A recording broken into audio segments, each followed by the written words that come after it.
तो दोस्तों, एक और नया दिन और मैं बलजीत परमार एक नई कहानी किस्सा अंडरवर्ल्ड से जुड़ा हुआ लेके आपके सामने हाजिर हूँ। आपने बहुत नाम सुना होगा मुंबई के डीजल किंग या पानी का बादशाह या गोदी का राजा। वहाँ डॉग्स को गोदी कहते हैं। और उस शख्स का नाम था मोहम्मद अली शेख।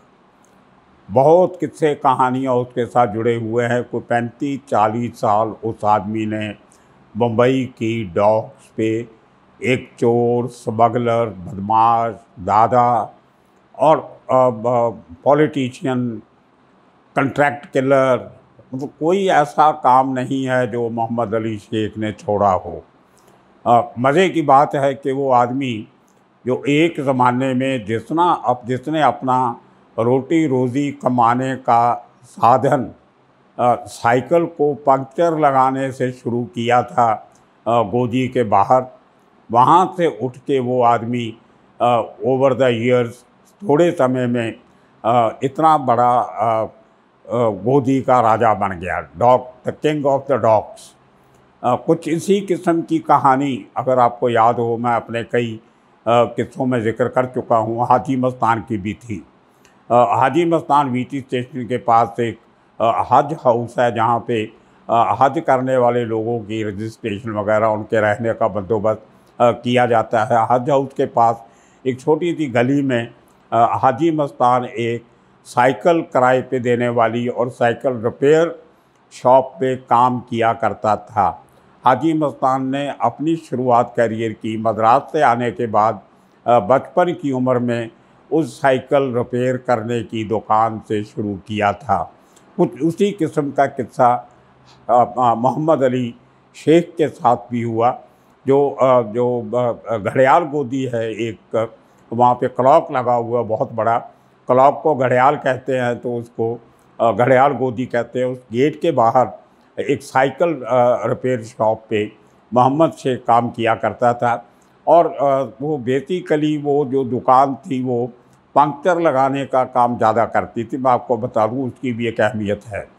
और मैं आपको बता दूं कि वो ज़माना था जब डॉक्स में काम करने वाले वर्कर बहुत दूर दराडे इलाकों से काम करने आया करते थे। समझो कोई लाल बाग से आ रहा है, कोई परेल से आ रहा है, तो उसको आने में, क्योंकि उस ज़माने में साधन कम हुआ करते थे, बसेज इतनी नहीं होती थी, ट्रेन की सर्विस इतनी फ्रीक्वेंसी नहीं थी, तो टैक्सी अफोर्ड नहीं कर सकता एक वर्कर जिसकी दिन में 12 आने, 14 आने, 1 रुपया सैलरी होती थी उस ज़माने में कंट्रैक्ट वर्कर की, डेली मजदूर की। हाजी मस्तान भी 1.5 रुपया रोज़ पे काम करता रहा था डॉक में। तो उस ज़माने में वो लोग साइकिल पे आया करते थे और साइकिल भी बहुत से वर्कर थे वो शेयर किया करते थे। तो 2 जन साथ में आते थे। एक दिन एक साइकिल चलाता था, दूसरा बैठता था, और दूसरे दिन दूसरा चलाता था और पहला बैठता था पीछे। तो इस किस्म से एक आपसी अरेंजमेंट था। शेयर अ साइकिल स्कीम, जैसे आजकल शेयर अ टैक्सी स्कीम चलती है, उस किस्म से लोग आते थे।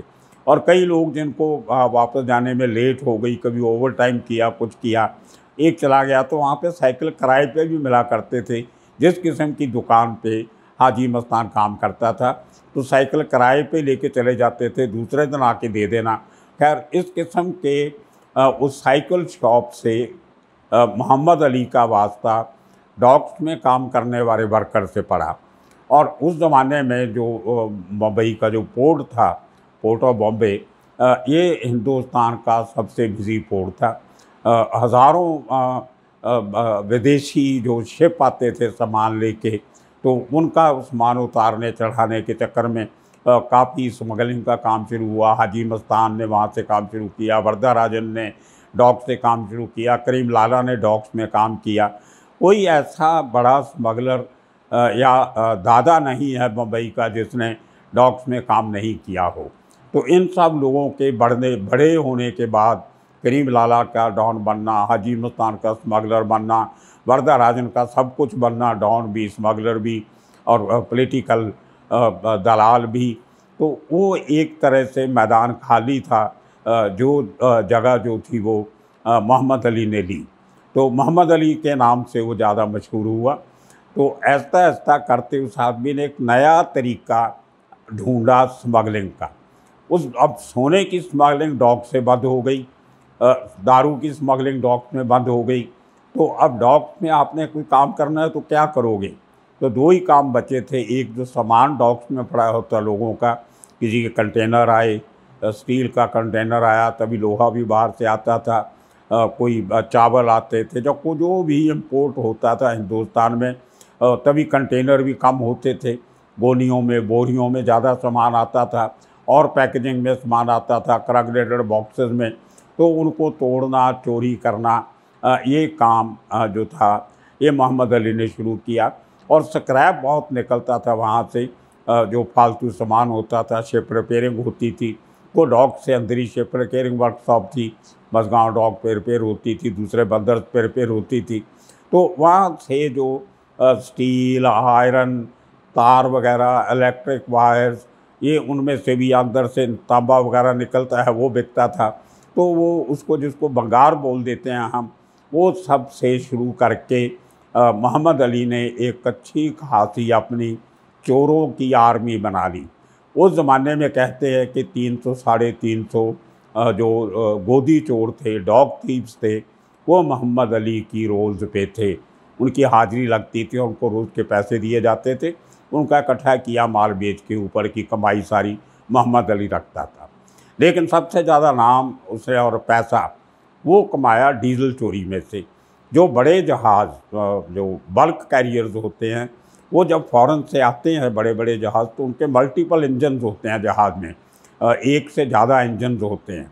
तो लेकिन जब वो हाई सीज़ में चलते हैं तो कुछ हवा का इस किस्म का तरीका, कुछ समुद्र की लहरों का तरीका, पानी का फ़्लो का तरीका, हाई टाइड लो टाइड वगैरह देख के कुछ ऐसा सिस्टम करते थे कि उसमें एक से ज़्यादा इंजन बंद कर देते थे जहाज़ वाले।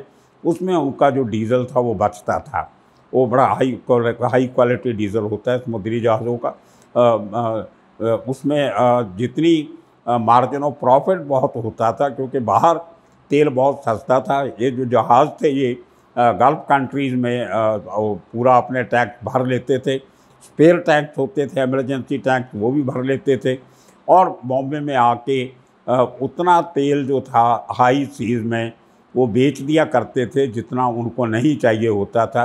जितना ऑयल उनको डीज़ल मुंबई से वापस जाने में, दुबई या ओमान, मस्कट या इन कंट्रीज़ में जाने के लिए चाहिए होता था, उतना रख के वो हाई सीज़ पे छोटी बोट्स जाती थी मोहम्मद अली की, छोटे वो फिशिंग जो बोट्स होती हैं बड़े साइज़ की, उनमें ड्रम रखे होते थे और उनमें पाइप लगा के वो जहाज़ के इंजन से, टैंक से वो ट्रांसफ़र किया जाता था ऑयल, और उसको ला के दारू खाना में या भाऊचा धक्का एक कुनी है वहाँ पे ला के उनको खाली करके बेचा जाता था।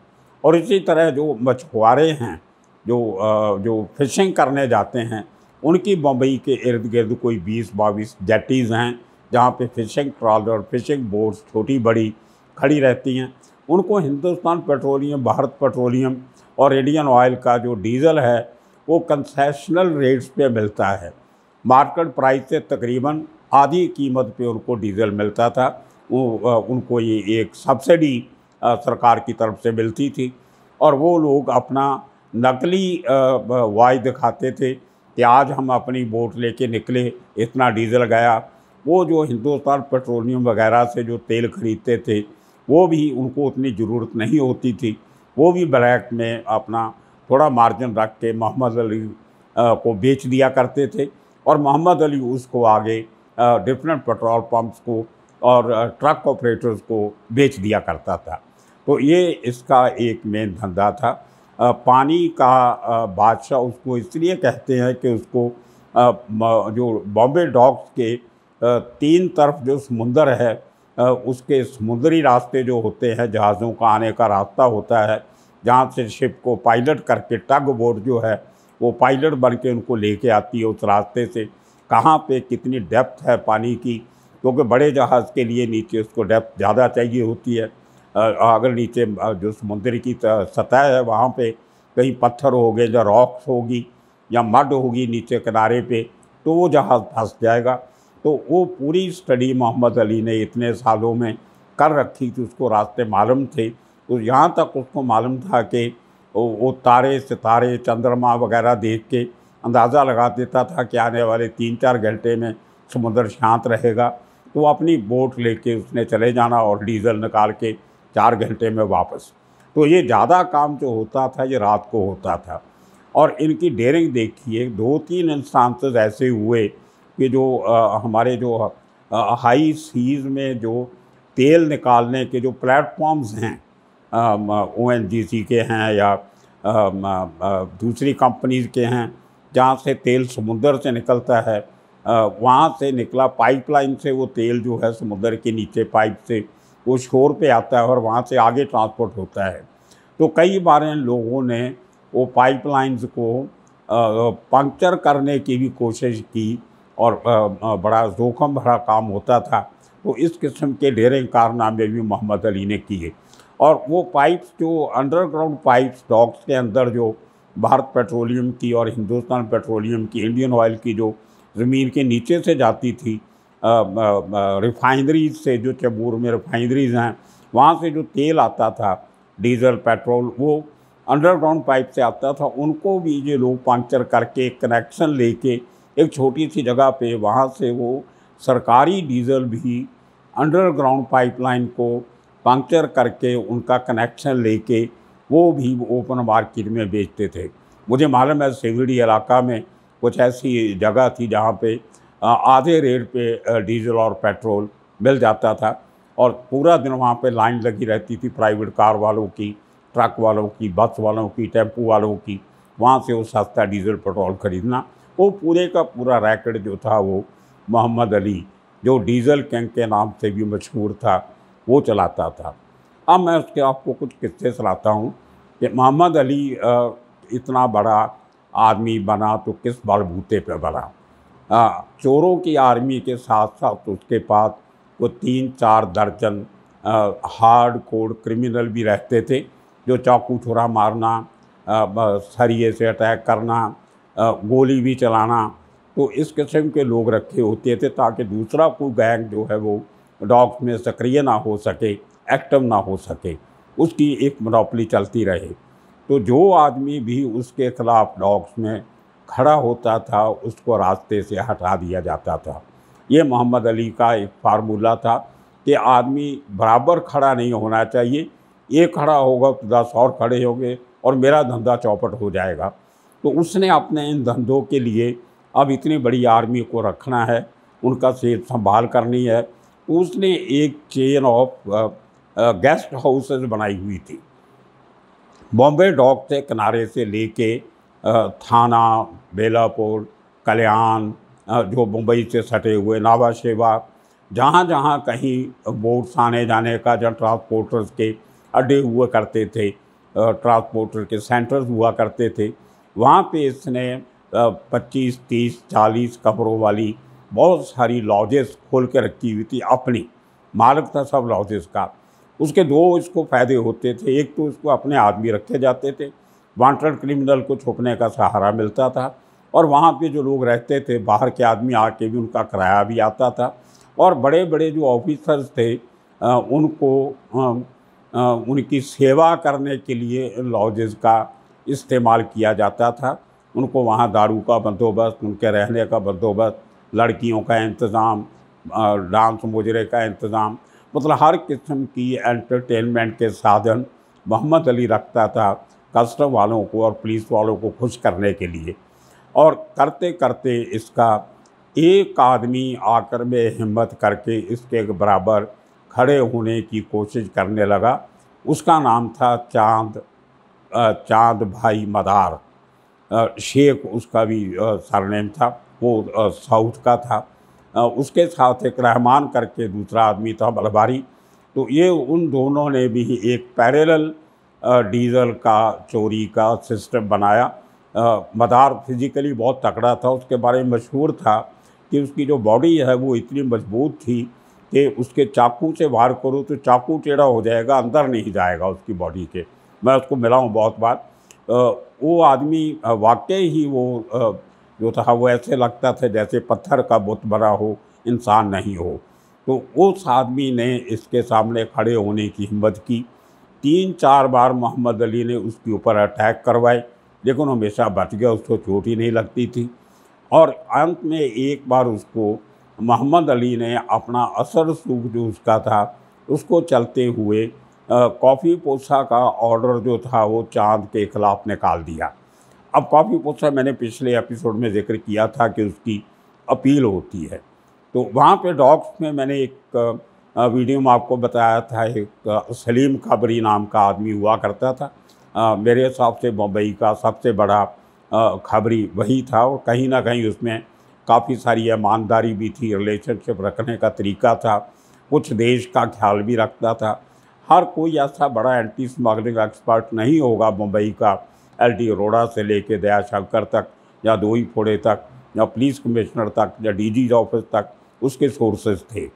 तो एक दिन मुझे आके सलीम ने कहा कि चांद भाई मदार आपको मिलना चाहता है। तो मुझे तो एज अ रिपोर्टर बहुत अच्छा लगता था कि वो आदमी जो कॉफ़ी पोसा का ऑर्डर उसका निकला था मुझे मालूम था, तो कॉफ़ी पोसा में वांटेड आदमी मुझे मिलना चाहता है, तो मैं एक दिन मिल के आता हूँ।